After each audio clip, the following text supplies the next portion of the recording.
नमस्कार, आप देख रहे हैं वीयू न्यूज़ पावर्ड बाय विनय उजाला। आइए नजर डालते हैं 23 अप्रैल 2026 की प्रमुख खबरों पर।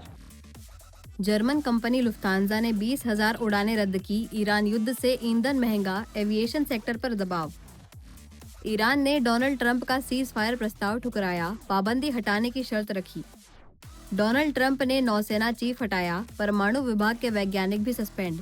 डोनाल्ड ट्रंप का भारत पर विवादित बयान, जन्म आधारित नागरिकता पर सवाल। नेपाल में बालेन शाह के खिलाफ विरोध तेज, टैक्स बढ़ोतरी और छात्र संघ बैन मुद्दा। नेपाल के गृह मंत्री सुदन गुरुंग ने इस्तीफा दिया, मनी लॉन्ड्रिंग विवाद गहराया। थलापति विजय के फैंस की भीड़ क्या वोट में बदलेगी, स्टालिन और बीजेपी पर नजर। ममता बनर्जी को बहुत मुस्लिम जिलों का सहारा, टीएमसी की आधी सीटें यहीं से। कुमारगंज में बीजेपी प्रत्याशी की पिटाई, आसनसोल में अग्निमित्रा पॉल की कार पर हमला। मालेगांव ब्लास्ट केस में हाईकोर्ट ने ट्रायल रोका, 4 आरोपियों को राहत। इंदौर में लेंसकार्ट शोरूम के बाहर हंगामा, ड्रेस कोड विवाद में चश्मे तोड़े गए। इंदौर चाणक्यपुरी चौराहे पर 15 दिन से जाम, गैस लाइन खुदाई से ट्रैफिक प्रभावित। इंदौर नगर निगम ने मेट्रो लाइन के नीचे लगे अवैध होर्डिंग्स हटाए। इंदौर में टीसीएस इंजीनियर से 4.73 लाख की ठगी, कॉल से अकाउंट खाली। सीएम मोहन यादव ने जबलपुर में 100 बेड कैंसर सेंटर का उद्घाटन किया। उज्जैन में सिंहस्थ 2028 के लिए पुलिस का एआई आधारित ट्रेनिंग अभियान शुरू। उज्जैन पुलिस ने दिवंगत आरक्षक के बेटे को अनुकंपा नियुक्ति दी। भोपाल कैबिनेट में किसानों को 4 गुना मुआवजा देने का फैसला। इंदौर फिरौती केस में गैंग से जुड़े आरोपी से पूछताछ तेज। नरयावली में 63 करोड़ के विकास कार्यों का लोकार्पण किया गया। भोपाल से सीएम डॉक्टर मोहन यादव ने जबलपुर में 100 बिस्तरों वाले कैंसर सेंटर का वर्चुअल उद्घाटन किया। बेहतर इलाज सुविधा और मरीजों को राहत मिलेगी। भोपाल से वीडियो कॉन्फ्रेंसिंग के जरिए मुख्यमंत्री डॉक्टर मोहन यादव ने जबलपुर स्थित विराट हॉस्पिटल में Vishwatma institute of radiotherapy and treatment centre का वर्चुअल उद्घाटन किया। मुख्यमंत्री ने कहा कि कैंसर जैसी गंभीर बीमारी न केवल व्यक्ति बल्कि पूरे परिवार के लिए चुनौती बनती है और राज्य सरकार बेहतर स्वास्थ्य सुविधाएं उपलब्ध कराने के लिए प्रतिबद्ध है। 100 बिस्तरों वाले इस सेंटर के शुरू होने से अब क्षेत्र के मरीजों को इलाज के लिए बाहर नहीं जाना पड़ेगा। इस अवसर पर 88 लाख रुपए की लागत से बने ब्रह्म ऋषि बाबरा पहुंच मार्ग का भी लोकार्पण किया गया और समाज सेवा के कार्यों की सराहना की गई। हॉस्पिटल कैंसर सेंटर के उद्घाटन के इस अवसर पर एक और कार्यक्रम, यहाँ पर एक सड़क का उद्घाटन भी हो रहा है। मैं दोनों कार्यक्रमों के लिए अपने इस सरकार के माध्यम से सभी परम पूज्य दीदी का अभिनंदन भी करता हूँ, वंदन करता हूँ। और सच में आपका ये जो संकल्प है वो हम सबको ऊर्जा से भर देता है। परोपकार के काम को लेकर के संसार में साधना के मार्ग पर चलते हुए सांसारिक जीवन में जो आपके माध्यम से ये जो सेवा का मार्ग भी चुना है, ये हम सब के लिए बल्कि और भी कई लोगों को बहुत प्रेरणा देगा। बड़ी संख्या में इस कार्यक्रम में निमित्त आए सभी माता बहनों, भाइयों, आगंतुक अतिथिगणों, आप सबके साथ मैं भी आज इस आनंद के पल में शामिल हूँ। मुझे इस बात की प्रसन्नता भी है। आज ब्रह्म ऋषि विश्वात्मा बावरा मार्ग का लोकार्पण, ये एक सड़क नहीं है, ये जनसेवा और विकास का संकल्प है। 86 लाख की लागत से 300 मीटर लंबा, 18 मीटर चौड़ा, ये माननीय राकेश सिंह जी के विभाग के माध्यम से लोक निर्माण से लोक कल्याण का ये परियोजना का बड़ा लाभ मिलेगा। मैं आपकी इस रचना के लिए भी बधाई देता हूँ। सूर्योदय का सूर्य सुबह हमको ऊर्जा तो देता, आनंद देता, लेकिन मध्याह्न के सूर्य का प्रकाश जो चारों ओर फैलता है, सच में उसका आनंद ही अलग हो जाता है। आज जबलपुर नहीं, पूरे महाकौशल क्षेत्र में नया मध्याह्न का सूर्य चमक रहा। जोरदार अभिनंदन करें, बधाई देता हूँ मैं कैंसर हॉस्पिटल की इस नई सौगात के लिए। मैं अपनी ओर से कैंसर सेंटर के उद्घाटन के लिए नहीं बल्कि सेवा यज्ञ के शुभारंभ की बधाई देना चाहता हूँ। तो आज के इस अवसर पर मैं अपने सारे संत वृंद के साथ दीदी को बधाई देना चाहता हूँ। हमारी सरकार आज कैबिनेट में ही हमने निर्णय लिया है कि बहुत सारे प्रकार से खास करके हृदय रोग की बीमारी और कैंसर वालों के लिए जो मेडिकल कॉलेज हमारे चल रहे हैं उसमें भी बड़े यूनिट डालते हुए 5 साल की योजना बना करके धीरे धीरे करके हम हर तरह से स्वास्थ्य सेवाओं में खासकर ऐसी गंभीर चुनौती। उज्जैन में सिंहस्थ 2028 की तैयारियां तेज। पुलिस ने एआई, ड्रोन और सीसीटीवी आधारित सुरक्षा के लिए ट्रेनिंग अभियान शुरू किया। मास्टर ट्रेनर्स तैयार किए जाएंगे। धार्मिक नगरी उज्जैन में आगामी सिंहस्थ 2028 की तैयारियों को लेकर पुलिस ने व्यापक स्तर पर प्रशिक्षण अभियान शुरू कर दिया है। पुलिस महानिदेशक कैलाश मकवाना ने ट्रेनिंग ऑफ ट्रेनर्स कार्यक्रम का शुभारंभ करते हुए आधुनिक तकनीक और रणनीतिक योजना पर जोर दिया। इस दौरान एआई, ड्रोन सर्विलेंस और सीसीटीवी के जरिए सुरक्षा व्यवस्था मजबूत करने की योजना साझा की गई। कार्यक्रम में 48 विषयों पर 110 व्याख्यान और फील्ड ट्रेनिंग के माध्यम से मास्टर ट्रेनर्स तैयार किए जाएंगे, जो आगे पूरे प्रदेश में पुलिस बल को प्रशिक्षित करेंगे। पुलिस अधिकारियों के अनुसार सिंहस्थ 2028 को सुरक्षित और सुव्यवस्थित बनाने के लिए बहुस्तरीय तैयारी की जा रही है।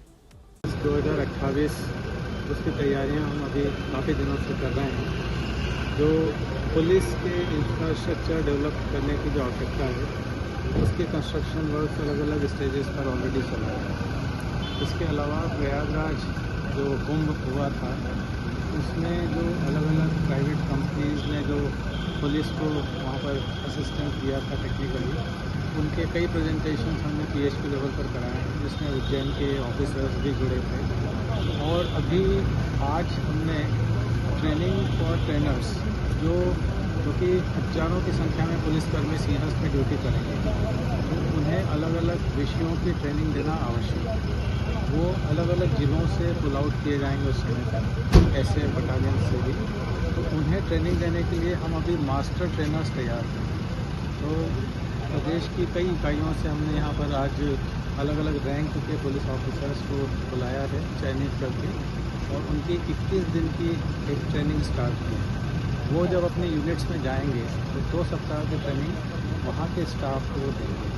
इस तरीके से हमारा प्रयास है कि कैसे जल्दी से जल्दी अधिक से अधिक पुलिस पर्सनल को ट्रेन किया जाए। बाद में जिनकी एक्चुअल ड्यूटी लगेगी उन्हें लास्ट में फिर उज्जैन में भी प्रैक्टिकली ला करके ट्रेनिंग दी जाए। सर, अभी आज के लिए विशेष करके क्या कुछ नया किया जाएगा आईटी को लेकर के? बहुत सारे चल रहे हैं, बहुत सारे। बाकी डिटेल्स आपको एसपी साहब और एडीजी साहब बता देंगे। आज मेन हमारा ट्रेनिंग फॉर ट्रेनर्स, जो पुलिस मास्टर ट्रेनर्स तैयार कर रहे हैं, उसके लिए। उज्जैन पुलिस की संवेदनशील पहल। दिवंगत आरक्षक मयंक गिरवाल के 7 वर्षीय बेटे को अनुकंपा नियुक्ति दी गई। परिवार को आर्थिक सहारा मिला। उज्जैन में पुलिस की संवेदनशीलता का उदाहरण सामने आया है। नीमच जिले के दिवंगत आरक्षक मयंक गिरवाल के निधन के बाद उनके परिवार पर आर्थिक संकट गहरा गया था। इस पर संज्ञान लेते हुए राकेश गुप्ता ने मामले को आगे बढ़ाया और उज्जैन पुलिस ने त्वरित कार्रवाई की। पुलिस अधीक्षक प्रदीप शर्मा ने विशेष रुचि लेते हुए स्वर्गीय आरक्षक के 7 वर्षीय पुत्र वंश गिरवाल को बाल आरक्षक पद पर अनुकंपा नियुक्ति प्रदान की। इस मानवीय पहल से शोकाकुल परिवार को सहारा मिला और पुलिस विभाग की संवेदनशीलता कार्यशैली की सराहना हो रही है। भोपाल कैबिनेट बैठक में बड़ा फैसला। ग्रामीण भूमि अधिग्रहण पर किसानों को 4 गुना मुआवजा मिलेगा। सरकार ने इसे ऐतिहासिक निर्णय बताया। राजधानी भोपाल में मुख्यमंत्री डॉक्टर मोहन यादव की अध्यक्षता में हुई कैबिनेट बैठक में किसानों के हित में बड़ा फैसला लिया गया।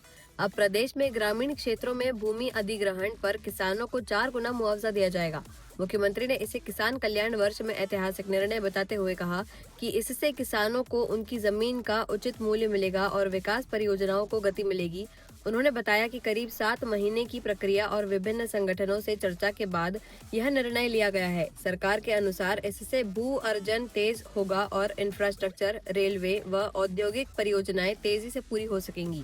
हमारे द्वारा गेहूं खरीदने को लेकर भी हमने जो निर्णय किया है कि गेहूं, आज ये बात सही है कि वैश्विक परिदृश्य में गेहूं का निर्यात एक तरह से न के बराबर हो रहा है, फिर भी हमने कहा हम किसानों के साथ हैं, इसलिए किसानों का हमने गेहूं खरीदना प्रारंभ किया। और ये बात भी सही कि जूट भी ना आने के कारण ये जो वर्तमान के वैश्विक परिदृश्य में हमको पॉलीथीन के वो जो बैग है उससे काम चलाना पड़ रहा है। ये बात भी सही कि हमने अपने किसान संगठनों के लोगों के साथ चर्चा कर पहले छोटे किसानों का माल खरीदते जाएं, फिर मध्यम का करेंगे और फिर बाद में और करते जाएंगे। तो मैं आपके माध्यम से कहना चाहूँगा कि सरकार हमेशा किसानों के साथ खड़ी है। हमारे द्वारा जो बोनस भी बात कही है वो बोनस भी हमने बढ़ा के दिया है। एमएसपी तो 2585 की थी, लेकिन जैसे हमारा ट्रैक रिकॉर्ड बीते समय का भी है, जब 2250 का रेट था तब भी 150 रुपये कुंटल का बोनस हमने तब दिया था जब 2400 रुपये खरीदा था। लास्ट ईयर हमने 175 रुपये का बोनस दे करके 2600 खरीदा था, क्योंकि हमने घोषणा पत्र में 2700 कहा है और अभी 3 साल है, इसलिए हमने जो कहा है हम उसको करके दिखा रहे हैं। इसलिए किसानों के साथ पूरी ताकत के साथ सरकार, यद्यपि ये बात भी सही कि लास्ट ईयर का गेहूं भी कई जगह हमारे गोडाउन में भरा हुआ है, हमको चुनौती भी है, लेकिन उसके बावजूद भी हम परचेसिंग चालू रख रहे हैं, हमको इसमें कोई परेशानी नहीं। इसी के साथ हमारे अपने सरकार से भी, भारत सरकार से भी मदद मांग रहे हैं कि अभी हमको आपने 78 लाख टन का मीट्रिक टन का जो हमको कोटा दिया है, इस बार भगवान की दया से फसल डबल हुई, उत्पादन बहुत बड़ा है, तो ऐसे उत्पादन में हम और कोशिश कर रहे हैं कि हमको कोटा बढ़ेगा, हम वो भी खरीद करके अपने किसानों। इंदौर में फिरौती केस में बड़ा खुलासा संभव, लॉरेंस बिश्नोई गैंग से जुड़े आरोपी से पूछताछ जारी, 10 और 5 करोड़ की मांग के सुराग मिले। इंदौर में करोड़ों की फिरौती के मामलों में बड़ा खुलासा होने की उम्मीद है। क्राइम ब्रांच इंदौर ने लॉरेंस बिश्नोई गैंग से जुड़े हैरी बॉक्सर के करीबी राजपाल को खरगोन से प्रोडक्शन वारंट पर इंदौर लाया है। जांच में सामने आया कि शहर में 2 मामलों में 10 करोड़ और 5 करोड़ रुपए की फिरौती मांगी गई थी, जिनमें वीपीएन के जरिए कॉल किए गए थे। पुलिस को इसी तरह की वारदात खरगोन में भी मिलने पर कड़ी जोड़ मिली। अब आरोपी से गहन पूछताछ कर पूरे नेटवर्क और मास्टरमाइंड तक पहुंचने की कोशिश की जा रही है। डीसीपी राजेश कुमार त्रिपाठी के मुताबिक बड़े खुलासे हो सकते हैं। एक और आरोपी को गिरफ्तार किया गया है, क्या कुछ इनपुट इसके बारे में मिले थे कि इस व्यक्ति को द्वारा धमकी दी गई? ये आपकी जानकारी में होगा कि कुछ दिन पहले 2 लोगों को यहाँ पे लॉरेंस गैंग के द्वारा धमकी दी गई थी, और इसमें चूंकि घटनाक्रम और खरगोन ज़िले में जो घटनाक्रम है वो सिमिलर नेचर के हैं, और लगभग वीपीएन नंबर से ही दोनों जगह में कॉल हुए हैं। इनकी सिमिलर घटना को देखते हुए आरोपी राजपाल, जो कि खरगोन ज़िले में जिसको बंद किया गया था, उसको यहाँ पर ला करके पुलिस रिमांड दिया जा करके उससे पूछताछ की जा रही है। ये जानकारी लेने की कोशिश की जा रही है कि इसमें यहाँ पर जो पकड़ा गया है, यहाँ पर जो घटनाक्रम हुआ उसमें इस आरोपी का कितना इन्वॉल्वमेंट है। तो वहाँ पर इस व्यक्ति को उसके द्वारा धमकी दी गई थी, और बॉक्सर से इसकी क्या संबंध है? खरगोन ज़िले में किसको धमकी दी गई है तो अभी एग्जैक्ट जानकारी मेरे पास नहीं है, वहाँ की पुलिस, स्थानीय पुलिस के पास है। लेकिन चूँकि आरोपी यहाँ पे सिमिलर नेचर का क्राइम हुआ है और नियरेस्ट में है खरगोन इंदौर के, और इंदौर में कि उसने किसको हायर किया, किसको उसने इस तरह के कामों के लिए लगाया होगा। हालांकि सिर्फ इंदौर की जो घटना हुई है इसमें सिर्फ धमकी हुई है और कोई आगे की कोई एक्टिविटी दिखी नहीं है, पर खरगोन में उसके आगे की भी एक्टिविटी थी। वहाँ कुछ और भी घटनाएं आई थी, जैसा मीडिया से जानकारी में आया था तत्समय। तो यहाँ पर भी कोई इस तरह की घटना आगे ना हो, इसके लिए एहतियातन हमने इसको भी हमारे को बुला कर पूछताछ कर रहे हैं और ये जानकारी लेने की कोशिश कर रहे हैं कि क्या यहाँ पर भी उसके गैंग के कोई व्यक्ति मौजूद हैं। प्रारंभिक पूछताछ में किसी तरह की जानकारी सामने आई है तो कुछ नाम आपने बताया? अभी ऐसी कोई जानकारी सामने नहीं आई है, हमारी टीम लगातार उससे पूछताछ कर रही है। नरयावली में सीएम मोहन यादव ने 63 करोड़ के विकास कार्यों का लोकार्पण किया। छात्रों को सम्मानित कर अनुशासन और मेहनत का संदेश दिया गया। नरयावली में मुख्यमंत्री डॉक्टर मोहन यादव ने सांदीपनि विद्यालय का लोकार्पण करते हुए 63 करोड़ रुपए से अधिक के विकास कार्यों का भूमि पूजन एवं उद्घाटन किया। इस अवसर पर उन्होंने बोर्ड परीक्षा की प्रावीण्य सूची में स्थान प्राप्त करने वाले छात्र छात्राओं को सम्मानित किया। मुख्यमंत्री ने विद्यार्थियों से आत्मीय संवाद करते हुए उन्हें अनुशासन, कड़ी मेहनत और ऊंचे लक्ष्य निर्धारित करने के लिए प्रेरित किया। कार्यक्रम के दौरान शिक्षा को सशक्त भविष्य की आधारशिला बताते हुए विद्यार्थियों को आगे बढ़ने के लिए प्रोत्साहित किया गया। का कुछ भी हो जाए, किसान का दाना दाना सरकार खरीदेगी, ये हमारी सरकार ने निर्णय किया। जोरदार अभिनंदन करें अपने इस भाव के लिए। हम आप किसान भाइयों बहनों, आप सब याद रखना, हमने किसानों की गेहूं की खरीदी चालू की।